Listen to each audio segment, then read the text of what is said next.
മകൻ നക്ഷത്രം. മകൻ നക്ഷത്രക്കാരൻ്റെ ശരിക്കും അധിപൻ കേതുവാണ്. ഇവരുടെ സ്വഭാവം പൊതുവെ നല്ല റോയൽ മൈൻഡ് സെറ്റാണ്. അതായത് നല്ല റിച്ച് ആയിട്ട് ഇരിക്കണം എന്ന് ആഗ്രഹമാണ്. നല്ല ലോയലും കൂടിയാണ്. നല്ല ലീഡർഷിപ്പും ഉണ്ട്, സെൽഫ് റെസ്പെക്റ്റും ഉണ്ട്. സെൽഫ് റെസ്പെക്റ്റ് ഉള്ളതും കൊണ്ട് നിങ്ങളുടെ പാർട്ട്ണർ, അത് ആണോ ആയിക്കോട്ടെ പെണ്ണോ ആയിക്കോട്ടെ, അതെന്തായാലും അവരെന്തായാലും നിങ്ങളെ നല്ല രീതിയിൽ ബഹുമാനിക്കും. നിങ്ങളുടെ സ്ട്രെങ്ത് എന്ന് പറയുന്നത് നിങ്ങളുടെ കമാൻഡിങ് പവറാണ്. നിങ്ങൾ ചെയ്യുമോ എന്ന് ചോദിക്കില്ല, അത് ചെയ്യ് എന്നേ നിങ്ങൾ പറയാറുള്ളൂ. അതുപോലെ നിങ്ങൾ ഇൻഡിപെൻഡൻ്റ് ആണ്, ആരുടെയും കീഴിൽ അങ്ങനെ നിൽക്കാൻ ഇഷ്ടപ്പെടില്ല. നല്ല ക്രിയേറ്റീവ് മൈൻഡ് ഉള്ളവരുമാണ്. നിങ്ങളുടെ വീക്ക്നെസ് എന്ന് പറയുന്നത് നിങ്ങളുടെ ഈഗോ ആണ്. പലപ്പോഴും നിങ്ങൾ നല്ല പിടിവാശി കാണിക്കാറുണ്ട്, അത് ഭയങ്കര പ്രശ്നമാണ്. നിങ്ങൾക്ക് മൂഡ് സ്വിങ്സ് പലപ്പോഴും ഉണ്ടാവാറുണ്ട്, അത് ഇംബാലൻസ് ആവാനും സാധ്യത വളരെ കൂടുതലാണ്. മകൻ നക്ഷത്രത്തിൽ ജനിച്ചവർ ഞാൻ ഒരു ലെഗസി ഉണ്ടാക്കാൻ വന്നാണ്, ഒരു ത്രോൺ, ഞാൻ രാജാവാണ് എന്നുള്ള വിചാരം നിങ്ങൾക്കുണ്ട്. അങ്ങനെ ഒരു ആറ്റിറ്റ്യൂഡാണ് നിങ്ങൾക്ക് എപ്പോഴും. അതുകൊണ്ട് മറ്റുള്ളവരെ നിങ്ങളെ ചവിട്ടി താഴ്ത്തി സംസാരിച്ചു നിങ്ങൾക്കത് സഹിക്കില്ല. നിങ്ങളുടെ ഹീഗോന് ഏർട്ടാവും. നിങ്ങൾ വേണിച്ച ഒരു കരിയർ ജോലി സ്ഥലത്തൊക്കെ ആണെങ്കിൽ ചിലപ്പോൾ അതിന് വേണിച്ച ഒരു റിവഞ്ച് എടുക്കാം, അല്ലെങ്കിൽ അവിടെ നിന്ന് ഇറങ്ങിപ്പോവാൻ എന്തെങ്കിലുമൊക്കെ ചെയ്യുമായിരിക്കും. ഈ കഴിഞ്ഞ ഒക്ടോബർ മാസത്തിൽ നിങ്ങൾ നിങ്ങളുടെ വാല്യൂ എന്തായാലും തിരിച്ചറിഞ്ഞിട്ടുണ്ടാവും. അതുമാത്രമല്ല വർക്ക്, റെസ്പോൺസിബിലിറ്റി, പ്രഷർ ഒക്കെ നിങ്ങൾ എന്തായാലും നോക്കിയിട്ടുണ്ടാവും. റിലേഷൻഷിപ്പിൽ നല്ല ഡിസ്റ്റർബൻസ് നിങ്ങൾക്ക് ഉണ്ടായിട്ടുണ്ട്. നിങ്ങൾക്ക് അറ്റൻഷൻ വേണമെന്ന് നിങ്ങൾ ആഗ്രഹിച്ചു, പോരാത്തതിന് നിങ്ങൾക്ക് സംശയരോഗവും നിങ്ങൾക്ക് എന്തായാലും ഒക്ടോബറിൽ ഉണ്ടായിട്ടുണ്ടാവും.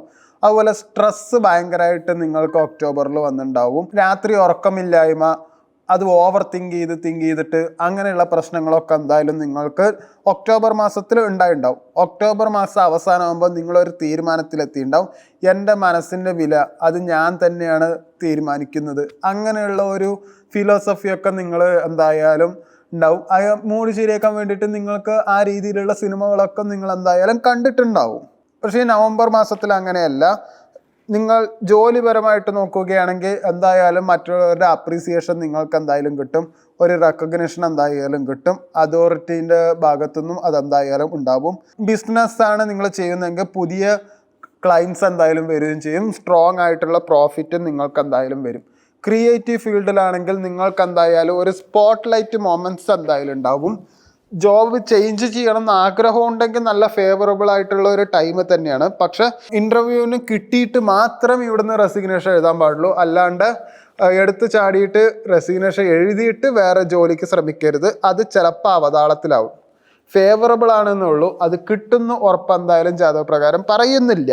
നിങ്ങളുടെ ഐഡിയാസ് എല്ലാവരും ശ്രദ്ധിക്കാൻ എന്തായാലും തുടങ്ങും. അതുകൊണ്ട് നിങ്ങൾ ദേഷ്യം കൺട്രോൾ ചെയ്യുക, പ്രൊഫഷണലിസം നന്നായിട്ട് കാണിക്കുക. അതുകൊണ്ട് എന്തായാലും പെട്ടെന്നൊരു സക്സസ് നിങ്ങൾക്ക് ഉണ്ടാവും.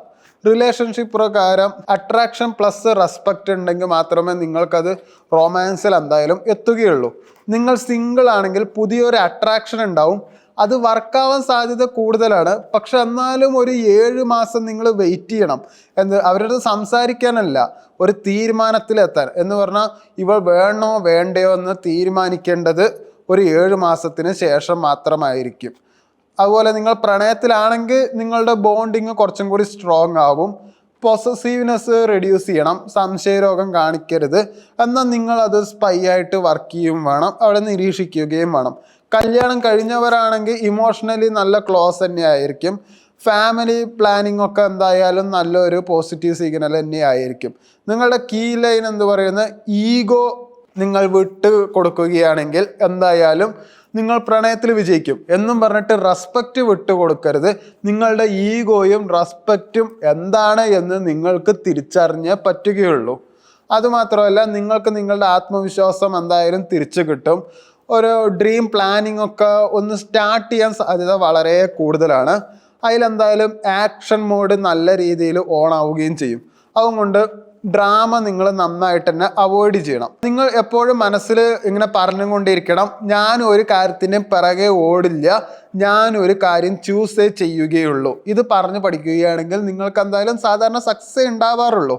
സാമ്പത്തികപരമായിട്ട് നോക്കുകയാണെങ്കിൽ നവംബർ മാസത്തിൽ സാലറി നിങ്ങൾക്ക് എന്തായാലും ഇൻക്രീസ് ആവും. അതുകൊണ്ട് ലക്ഷറി ഐറ്റംസ് വാങ്ങിക്കൂട്ടിയിട്ട് നിങ്ങൾ ആ കാശെല്ലാം നശിപ്പിക്കും. അതുകൊണ്ട് നവംബർ 21 ആകുമ്പോഴേക്കും നിങ്ങളുടെ കയ്യിൽ പൈസ ഇല്ലാണ്ടാവുകയും ചെയ്യും. ഓവർ എക്സ്പെൻസ് അവോയ്ഡ് ചെയ്യുക, കടം വാങ്ങാതിരിക്കുക, സ്മാർട്ട് സേവിങ്സ് ആദ്യം തന്നെ തുടങ്ങുക. നവംബറിലെ ഏതെങ്കിലും ഒരു ചൊവ്വാഴ്ച ശബരിമലയിൽ പോയിട്ട് തൊഴുകുന്നത് നിങ്ങൾക്ക് നല്ലതായിരിക്കും.